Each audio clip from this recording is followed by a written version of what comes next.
ஒரு பொண்ணு எது செய்யலான்னு 5 இருக்கு, இதை செய்யக்கூடாதுன்னு 50 இருக்கு. எல்லாருக்கும் பிடிச்ச அந்த 5 நம்ம செய்யலாம், ஆனா நமக்கு பிடிச்ச அந்த 50 நம்ம செய்யக்கூடாது. அவ்வளவுதான், சிம்பிள் ஒரு பொண்ணோட லைஃப்.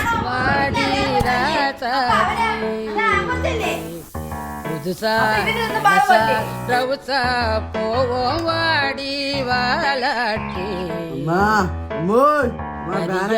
புலியா தனியா திரிவோம் ஊரே யாருன்னு கேட்டா உன் பேர மைக்கு செட்டு போட்டு ஜெயிச்சா காட்டு காட்டு காட்டு என்ன பாரு